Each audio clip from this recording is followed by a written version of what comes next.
Bonsoir à toutes et à tous, heureux de vous retrouver pour la tranche info en direct sur votre antenne Canal 10 Télévision avec au programme de votre soirée bien Info 10, le journal local et régional qui sera suivi de Sport 10, l'actualité sportive. Mais on passe tout de suite à l'info.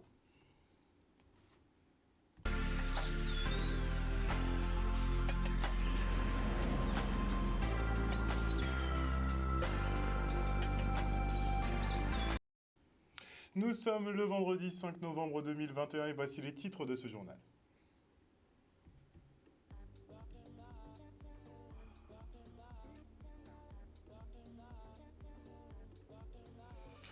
Nous ferons un point sur l'actualité sociale avec cette mobilisation qui se poursuit à la médecine du travail à Jarry. Puis nous effectuerons une visite en compagnie de Miss Guadeloupe qui s'est rendue à l'école du Rézé avant de s'envoler effectivement pour Paris ce dimanche. Et nous parlerons aussi de ce moment d'échange avec les agrotransformateurs qui se préparent à intégrer l'agroparc aux Abîmes. Et voilà 2 mois maintenant que la mobilisation perdure à la médecine du travail au Jarry. Les salariés n'entendent pas démordre, même si financièrement les choses commencent à se compliquer. Ils réclament une audience auprès de la direction qui refuse catégoriquement, visiblement, de les recevoir. On fait le point. Au niveau de négociation, c'est le statu quo. Madame a joué GBC avec nous. Nous avons retrouvé nous à courir des deux, mais qu'on dit mon ni courir ni las. Et là, nous avons commencé las d'avoir nous droit en nous, qu'on nous a démérité en nous jusqu'à aujourd'hui jour. Et madame ne veut pas au principe 26 ans face à nous pour dire non, ne serait-ce qu'elle n'est pas d'accord. Il a envoyé des mails, il a fait négociation par bout à golette et ça prend l'arrêt en nous. En nous 26 ans en face pour nous parler et pour nous trouver surtout une solution parce qu'il a fait 2 mois qu'on a dit. Et même si financièrement nous commençons à sentir peut-être passer, mais fierté en nous au-delà de finances en nous et liberté à quoi nous au-delà des finances en nous. Donc, Mme Schwartz, si tant pas 26 ans, nous trouvons nous là en face à Okagoumé pour liberté à quoi nous. Je suis en train de faire 4e demande de rencontre en nous aujourd'hui là, où vous venez interrompre moi, en tout cas, vous voyez qu'il y a là-bas Schwartz, et nous avons la 4e demande sans suite, sans réponse, sans dire qu'on fait une faute, on mal présenté, moi écrit en rouge ou l'autre écrit en bleu, rien. Même là, pas qu'à lever nous du garde. Et quand on dit à l'air, comme elle l'a dit, c'est vraiment question de pourrissement. Même là, non seulement pourrissement, mais les camarades qui ont les piquets à grève là, qui dit que même là, qui méprisé. C'est pas là.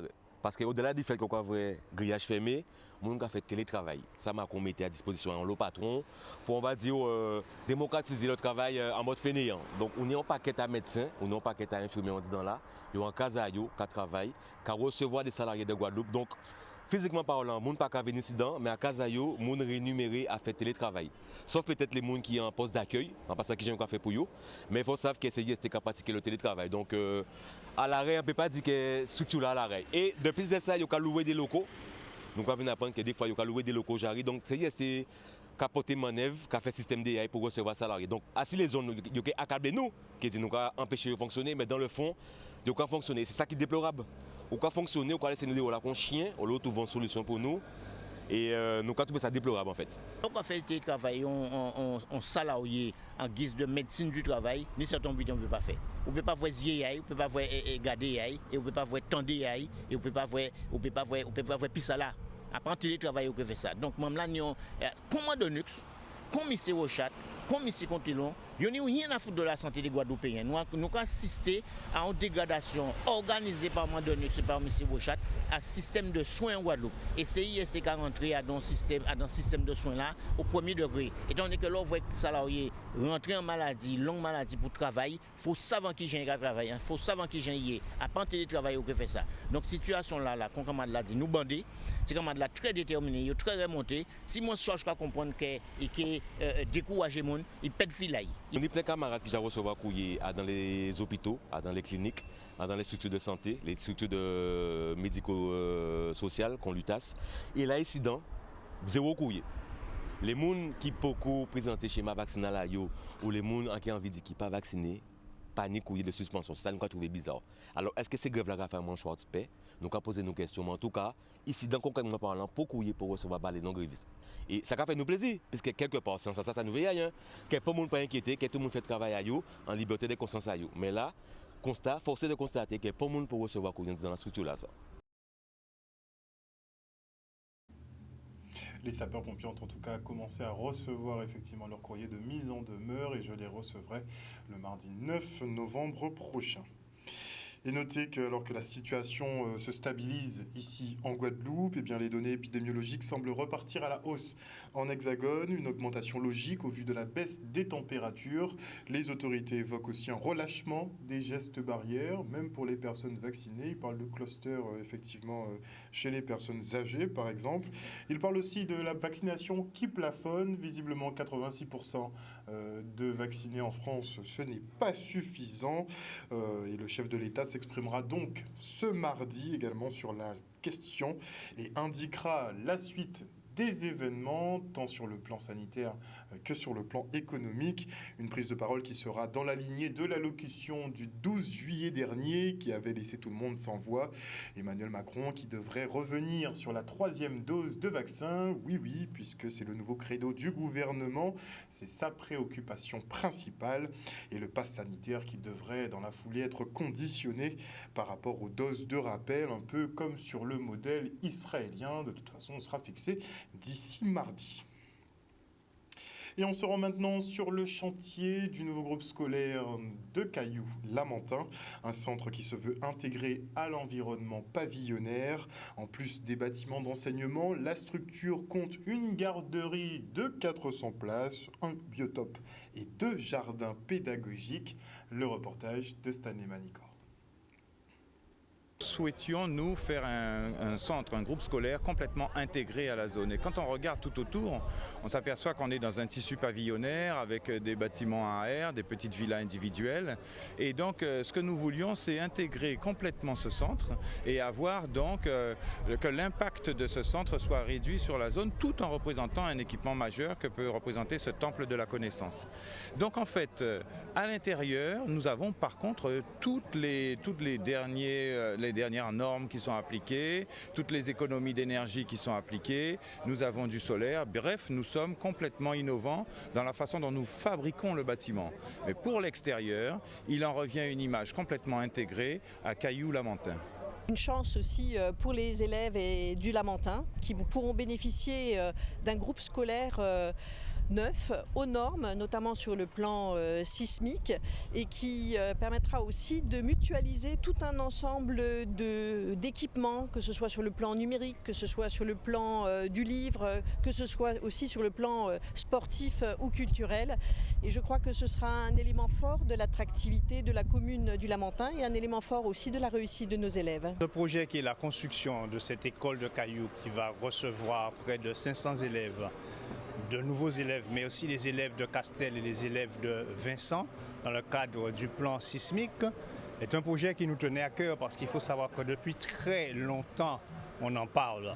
Et nous avons, nous, pu régler le problème. Déjà acheter le terrain, ce qu'on a fait lors de la première mandature, et la deuxième mandature, comme je l'avais promis aux Lamentinois, la construction de l'école. Donc le projet a démarré.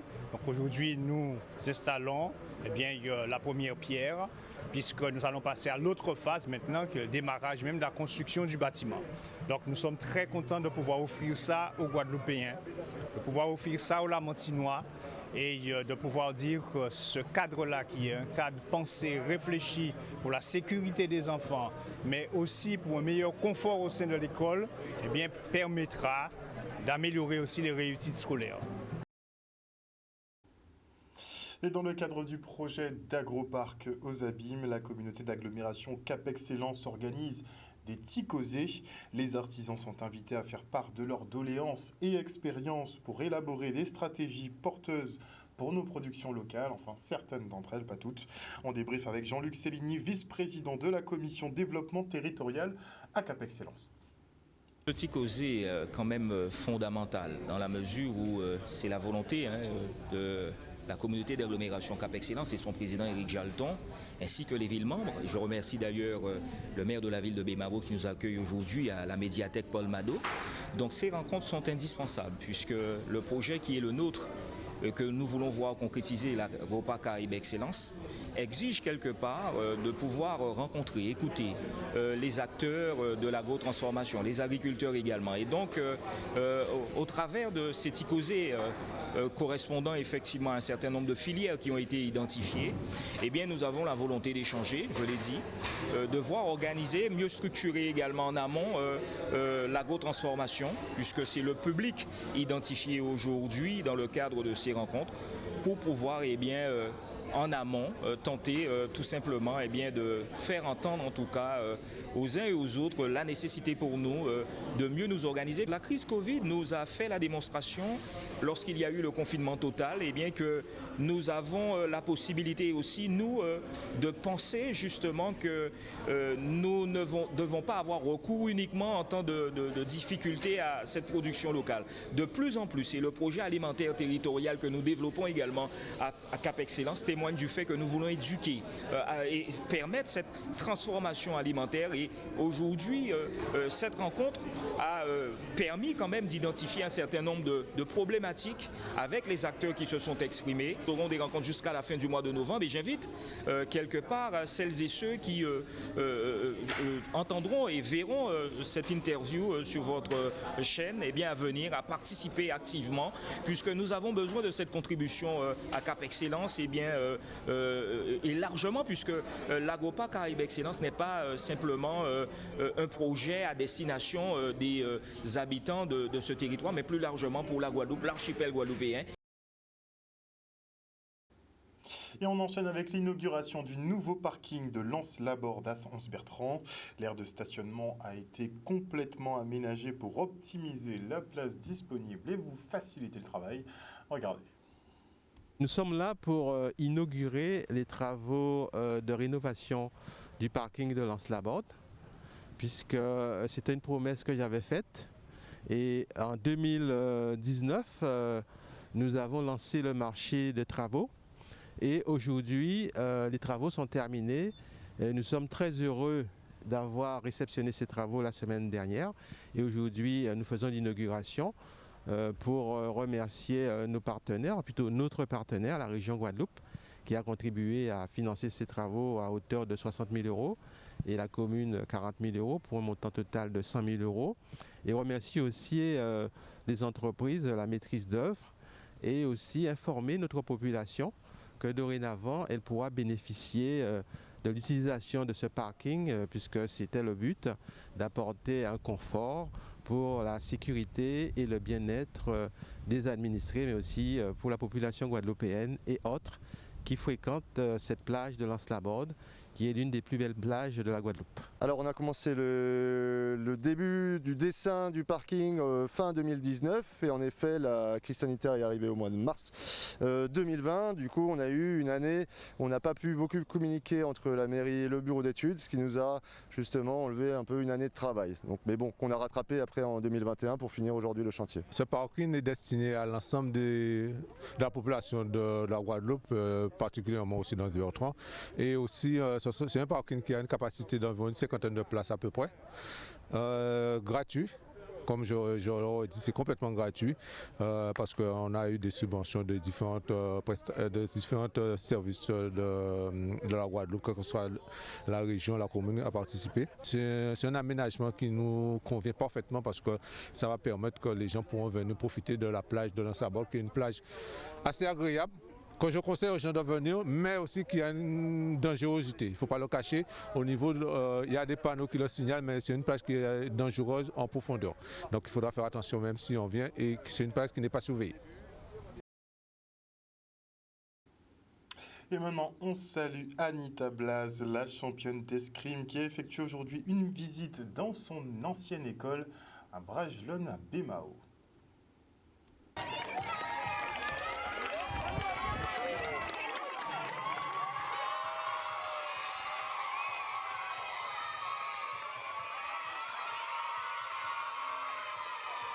C'est vrai que ma mère et ma tante travaillent ici, donc on m'en parle tous les jours de mon arrivée à l'école, mais moi je me suis dit bon, ça va être quelque chose, mais ça sera pas brouillon, ce sera un tout petit truc.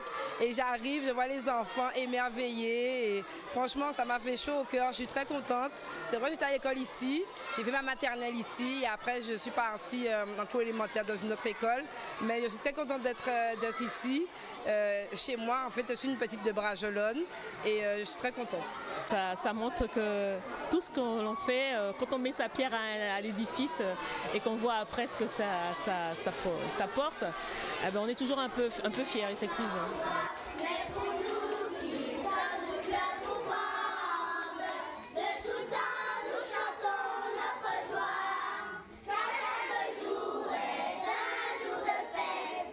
Je suis aussi la marraine d'une association. En plus, franchement, je suis vraiment contente d'être la marraine.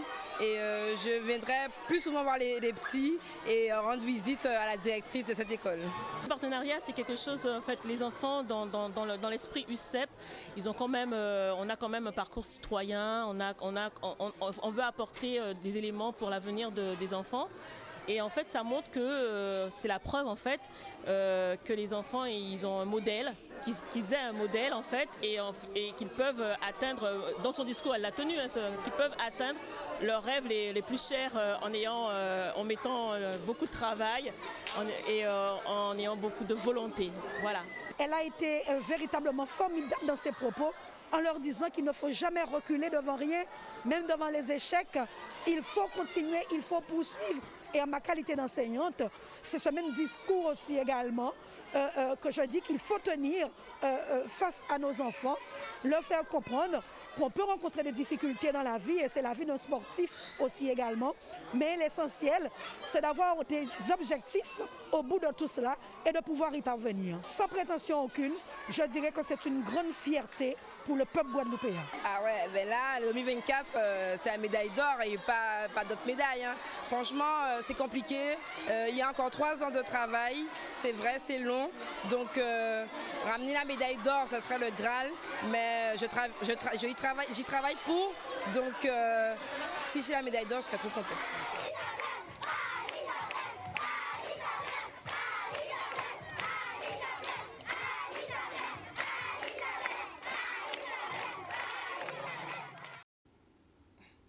Et la Miss Guadeloupe, Ludivine Edmond, elle aussi a rendu visite à des scolaires aujourd'hui, mais du côté du Rézé.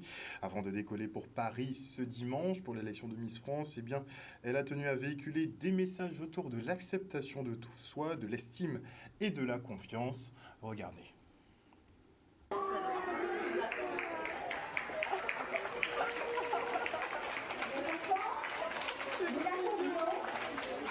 C'est vrai que c'est quelque chose qui me tient énormément à cœur et c'est vraiment la cause que j'essaye de porter jusqu'à Miss France, de vraiment diffuser ce message d'acceptation de soi et des différences, de la mixité des beautés.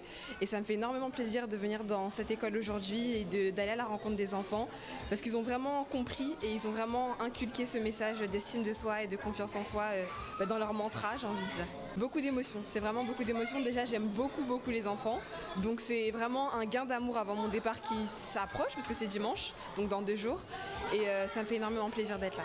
J'ai eu l'occasion d'accompagner Miss Guadeloupe sur du développement personnel, c'est-à-dire de l'élévation de soi, la prise de confiance pour passer à l'action, pour aller à ce fameux concours de Miss France. Et effectivement, l'idée nous est venue lorsqu'on a évoqué l'estime de soi et la confiance en soi à travers différents petits livres qu'on a lus aux enfants. Et il était important pour nous que les enfants rencontrent une personne inspirante, donc Ludivine Edmond, Miss Guadeloupe.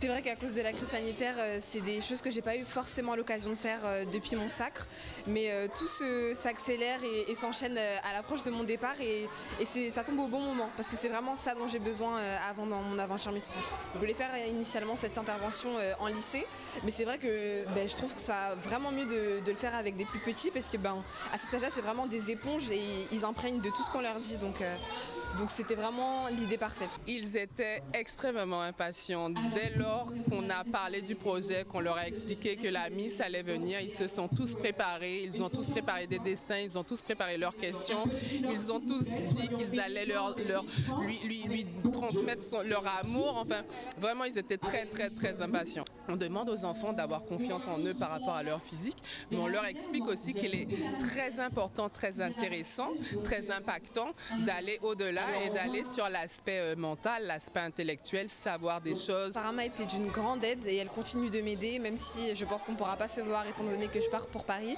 mais elle reste toujours disponible pour moi et c'est vraiment une coach en développement personnel formidable que je recommande d'ailleurs parce qu'elle est juste elle en fait, il n'y a pas d'autre mot. Je me sens très excitée, franchement c'est de l'excitation, j'ai vraiment hâte d'y être, hâte de rencontrer les filles, de rencontrer l'équipe, le comité Miss France et de tout donner, de profiter de chaque instant. Et on lui souhaite bon courage pour l'élection au national.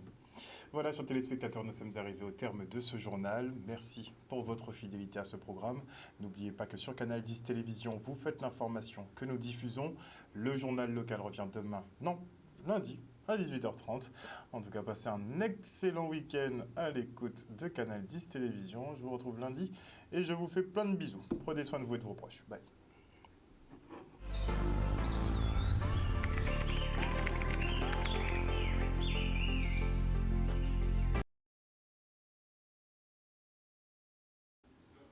Et à venir dans la tranche info sur Canal 10, Sport 10 avec Séverine Méridan. Et avant la coupure pub, je dis bonsoir à Viviane Coton, bonsoir à Dominique Landry, bonsoir à Teddy Bamberg, bonsoir à Lydie Ratier, bonsoir à Jimmy Kamagouva Aliar, à Maggie Delaney, bisous Maggie, bonsoir à Marius Labissi, bonsoir également à Gushinkenge, Maître Jobé. Ah non, pas toi. Toi, tu fais publicité supprimée. Ah oui, bloqué.